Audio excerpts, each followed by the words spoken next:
Whoa. Hashtag upstairs reviews. This is a review for Smackdown for April 6th. We're in April already. Wow. Post WrestleMania time, craziness ensuing all around. Yeah, welcome to post WrestleMania, the road to WrestleMania 29. The show starts off with David Otunga coming out, introducing John Laurinaitis. Obviously, you're going to play off this more on SmackDown because it's the SmackDown general manager that kind of got fired. Well, not to be so, but it was the SmackDown general manager that really affected more. And now John Laurinaitis is the general. Sorry, I'm watching the Cardinals game, so I'm going to be up and at it. But you have to introduce him because Laurinaitis is the new guy, and what a theme song John Laurinaitis had. Oh man, legendary theme song. And he basically comes out and he says he's going to use the power for the people because that's what the people want. He is people power. So he invites Teddy to come out to the ring, and Teddy says, "Go to hell, player." And Teddy Long just basically, I'm just going to do this while I talk about Teddy Long. Basically thanks the fans for all the times. Hopes they had a good time. Hope they enjoyed tag matches. Hope they enjoyed, heels facing the Undertaker if they were messing around. And then he basically turns down a job offer from John Laurinaitis. But John Laurinaitis says, "Whoa, whoa, whoa. Do you not remember your grandkids' college fund? I control your kids' college fund now." 3 outs. And so Teddy Long's like, "Oh man." So John Laurinaitis makes Teddy Long admit that he's better than him. So Teddy Long says, "You're better than me, player." So he has to announce that, and now he has a job. So now it's almost like John Laurinaitis controls Teddy Long instead of him being fired or whatever.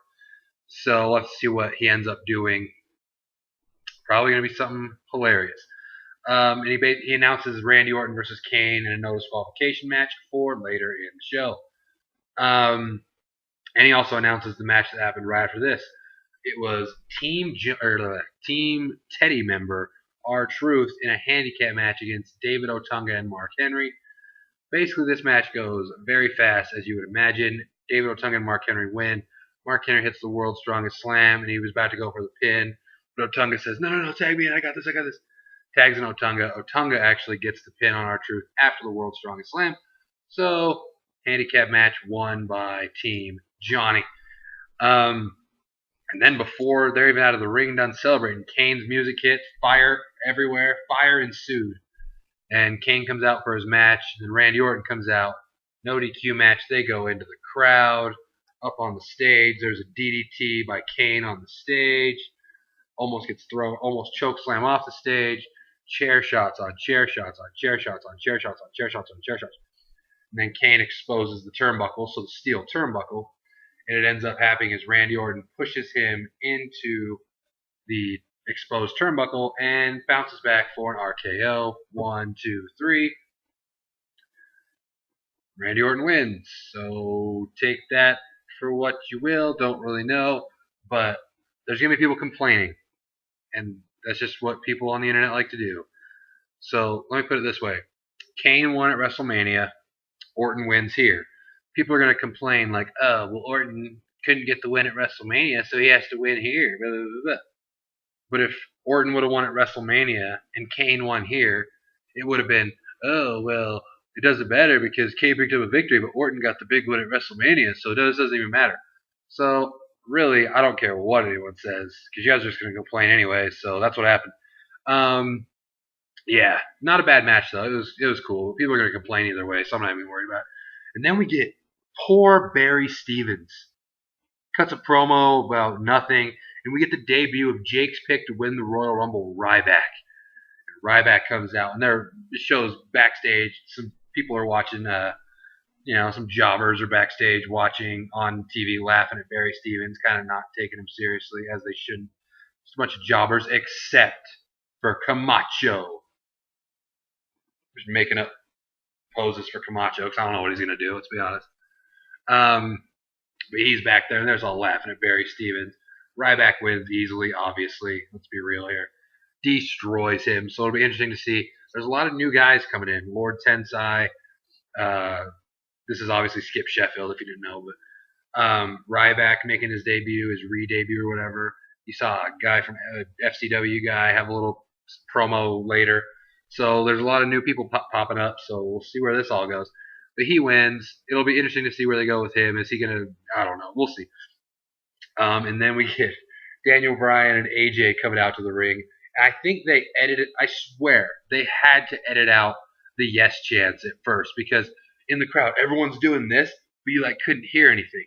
Everyone has signs freaking out, but you could barely hear like yes, yes. Like it had to be louder than that.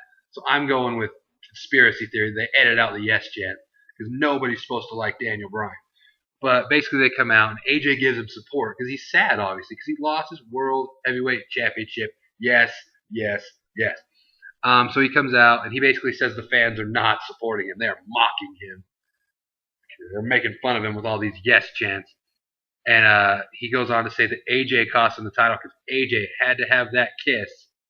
AJ's like, you asked me to come up. He's like, no. You're not going to mess up this story. And basically what happens is Daniel Bryan breaks up with AJ, calls her dead weight, and when he gets his mandatory rematch, he's going to do it the right way, by himself. Breaks up with her, she gets all sad, crowds chanting, what is it? Crowds cheering. What am I talking about? I can't watch. Alright, I'm going to not look at the TV because I can't focus.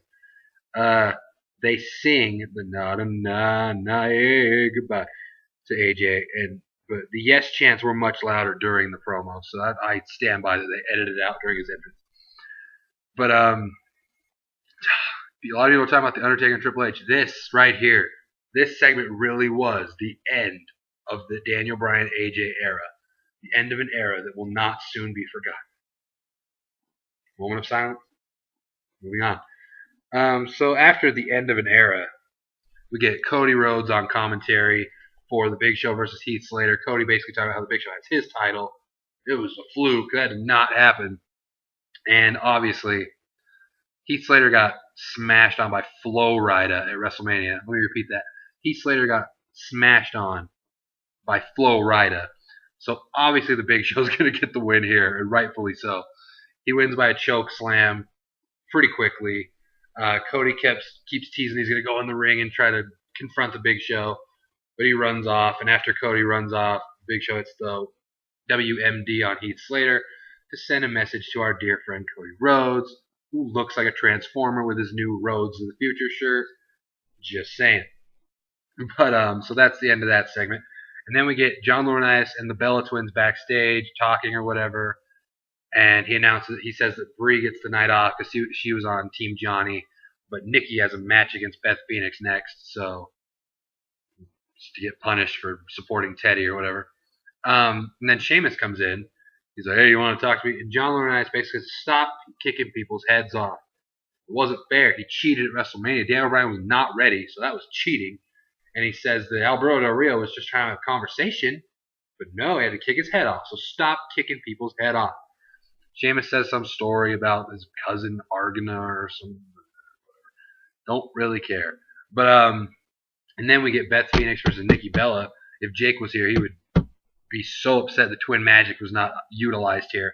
But Kelly comes out, and she's just standing there the whole time. And then she gets a distraction to Beth Phoenix, and Nikki ends up winning after the Buster. Whatever. But, yeah, so Nikki Bella, not Brie Bella. I mean, Brie Bella would be confusing in itself, but Nikki Bella. The Bella doesn't do anything. Beat the Divas champion. Just saying. But so we'll see if they're gonna start making Nikki Bella important, or if this is setting up Kelly Beth Phoenix again. Divas storylines. What is going on? But and then we get Damian Sandow or whatever with a pre-tape segment video thing with him just talking about basically Jersey Shore, talking about the youth of this just being dumb or something. I have no idea. He just talks about some weird stuff. Don't really know what was going on. I can't say I don't really care because I don't really know the guy, so don't know if I'm going to care or not. But right now, I do not care at all. Oh, that's how you get a run in. Okay, then we get the Raw Rebound. And this video package was so sick. Normally, I talk crap on the Raw Rebound because it takes so long. And of course, they're always going to be so long stuff. This was not it. This was the good Raw rebound. Awesome video package. It basically just shows Cena. It was all the things he was saying leading up to WrestleMania. No one's going to remember second place. I have to win this. It's my legacy. All this stuff just showing that. And then it just shows him on the ramp after losing to The Rock at WrestleMania, just like all confused and stuff. Then it shows kind of his promo from Raw, where he's basically talking about how he respects The Rock now. He considers The Rock the greatest of all time, and he wants to congratulate The Rock, so he wants The Rock to come out to the ring one more time. Brock's music hits. Lesnar comes out. The crowd goes nuts. Basically, just the way this was all put together with the music and everything was sick. All Lesnar F5, basically wondering what's going to go on from there. So this Raw rebound was actually good. I enjoyed this Raw rebound. And we also got announced that the Three Stooges will be on Raw on Monday. I hope Brock Lesnar F5s all of them. Thank you, WWE, though, because after last year's WrestleMania, you gave me The Rock. And even though he wasn't there all the time, you knew that he was going to be there. And now that The Rock's probably gone for a little bit, obviously, to go do some stuff, Brock Lesnar's back. Another one of my dudes that deep in my heart for another year. So stuff going on. Thank you. F5, hashtag F5 all Three Stooges. Make that trend on Raw. Then we get the main event. Sheamus' first match as champion against the returning Alberto Del Rio. And this was the match where if Del Rio won, he gets a future title shot, basically making Daniel Bryan completely irrelevant. But yeah, Ricardo ends up interfering in this match, distracting Sheamus, and Del Rio brings a chair in. Doesn't use it, but he brings the chair in because he was going to use it as he was distracted. And Sheamus notices and knocks him out. Sheamus picks up the chair and is looking like he might hit him. The ref turns back around and says, whoa, whoa, whoa, whoa. And Del Rio's like, oh, pretend like he got hit in the head. He's like, you used the chair on this poor, poor man. Doom. Disqualification on Sheamus. So Del Rio wheels his way into a victory here by DQ. So he will get a future title shot, it would appear. I still want to see what they do if Daniel Bryan's going to get his rematch. And Christian was promised a title match, but I don't know if that's void now as he wasn't actually on the team. And then more stuff happens, and then Sheamus, the Irish temper, frustrated Sheamus comes in and bro kicks the ref, which shows all you people that talk about, not as bad anymore, but Randy Orton, just a good guy. Oh, he's such a face that acts like a heel. Oh, it's stupid. It doesn't make any sense. Yeah, because the top face of SmackDown now is bro kicking referees. Such a face move. Oh, that's just something the kids can look up to. Oh yeah. I would rather teach my kids, hey, if there's someone trying to give you crap, you RKO them and you punt them in the skull. Because that's what bullies deserve. I will not teach my kids, hey, you're playing basketball, you get a bad call by the ref, you spear that ref. No, kids, don't spear the referee. Sheamus, stop teaching kids bad values. Even though I have your autograph, it doesn't matter. Bad values. But that was the show. That's all. I'm more looking forward to Raw, as always, but because, Brock Lesnar's there, and Raw just gets treated like a much bigger deal than SmackDown does. So SmackDown's fun to watch every week, but it just kind of seems like it's that show that they have to put on because they have to be on twice a week, but they don't really care as much. But, it wasn't bad. I liked it. But we'll see you on Monday. This is the Tree of Woe show, and this is me saluting you. Good night, world. Under 15-minute video. Thumbs up.